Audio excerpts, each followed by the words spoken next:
Hello everyone, you're watching The Conversationalist, and today we have a new episode in the Reality Check series. For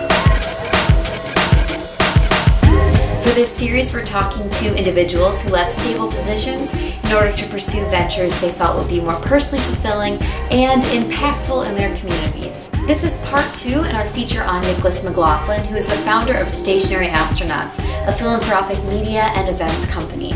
In part 1, we followed Nick around for an entire day, condensing about an 18-hour period into just around a minute. So take a peek at that video if you haven't seen it already. Nick is currently working at a dizzying pace to prepare for an event he's putting on called Meeting of the Minds, where he's bringing a world-renowned motivational speaker and Netflix comedian to Rochester, Minnesota. In this video, we'll be diving more into conversations regarding the habits Nick has cultivated to optimize his productivity, combating depression in the entrepreneurial community, the largest challenges he's faced, and what keeps him motivated in the midst of his hectic schedule.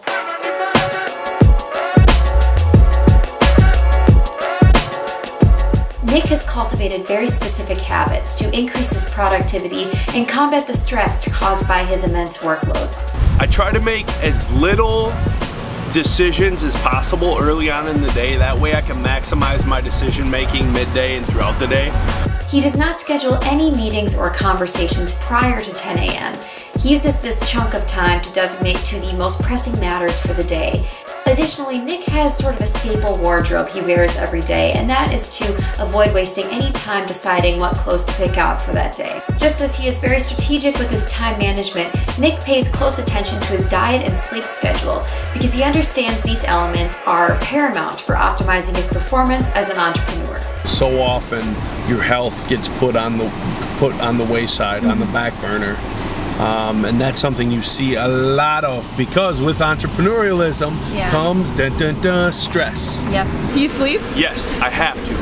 That is, even naps. Naps are so important too. Listen to some of the most successful people. They'll tell you naps are important. And the ones who tell you that they're not important or that they don't need a lot of sleep, well, they're on borrowed time. Now as an entrepreneur, I have to worship my diet. He tries to eat a raw diet as much as possible, and this combined with getting as much sleep as he can allows him to pack more into his days.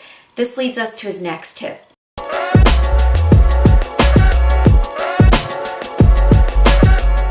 Nick's currency is relationships. The more people he knows and the deeper these relationships, the more likely he'll gain support in his ventures and see his mission realized in the Rochester community. This is not an easy feat. It requires consistency without any guarantee of a positive result. It's the 7-time rule, okay? So if you want to get anything out of a business, you have to stop in there 7 times. You have to consistently show your face. I used to work door-to-door sales, and that's what it was, man. Working with homeowners, you have to show your face. You have to build trust, and that's what it's all about. In the game of entrepreneurialism, you have to be willing to selflessly give your time. Your time is a currency, so look at it as you're making an investment. On the day I filmed Nick, I saw his dedication pay off when a potential sponsor whom he'd been following up with consistently agreed to support Nick's event. So it really is this idea of it's not what you know, it's who you know, which I understand is a tired adage, but it's proven to be true for Nick and certainly for other people in his field. If you do it correctly, you meet some awesome people. That's because you're out getting it, you're out having impromptu meetings, you are going to groups, you are going to events where you might know one person but you leave with 14 phone numbers and 87 emails. When you talk about my bane really is excuses. So when you don't make excuses, excuse makers are asinine to you.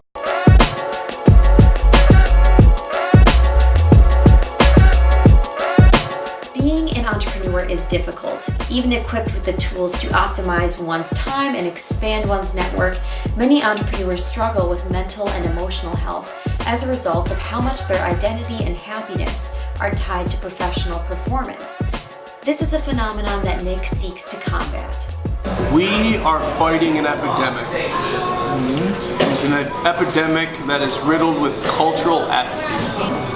1 out of 3 entrepreneurs face chronic depression. Much of this struggle with depression and anxiety is linked to the fact that often Entrepreneurs don't have a steady paycheck. Nick is experiencing similar difficulties with his event. He took a huge financial risk to put on Meeting of the Minds. You're making a pretty good personal bet on this too, from what I understand. I mean, like mortgaging the house, basically? We're risking it all, bro. Yeah. We're risking it all.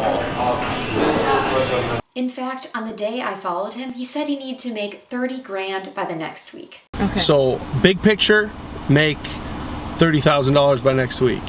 Little picture, how am I going to do that? I mean, that is immensely stressful, and Nick feels even more stressed to come out on top because he knows his public image is so tied to his brand identity.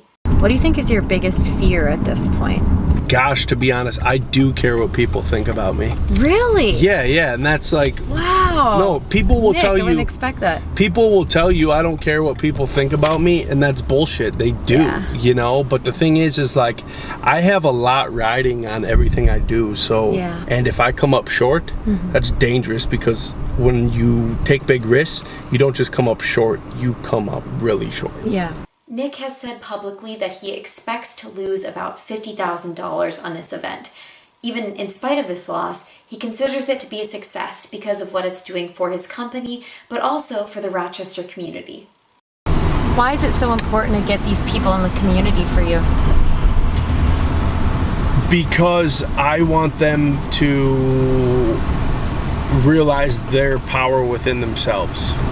I want them to see that they can do anything as long as they just put their mind to something, and that's why we call it the Meeting of the Minds. Gosh, I want it so bad for this city, and unfortunately right now I don't think this city wants it bad enough for itself. Ultimately, when it's 11 p.m. and Nick has been up since 4:30 in the morning and he's crunching the numbers from the day and he doesn't necessarily feel like his community is supporting him at all times, what keeps him motivated? What keeps him going on this daily grind?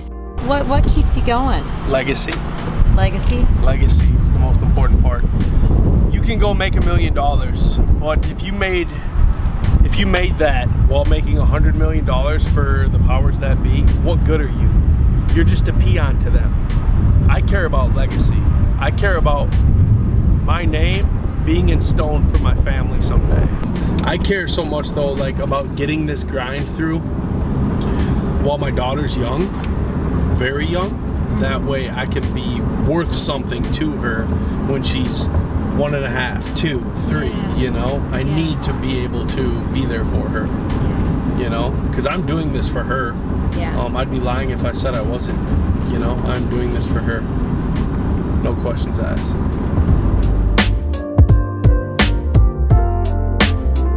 This has been episode 4, part 2 in the Reality Check series. You can watch our previous 3 episodes linked below. Thank you very much for watching, and I'll speak to you soon.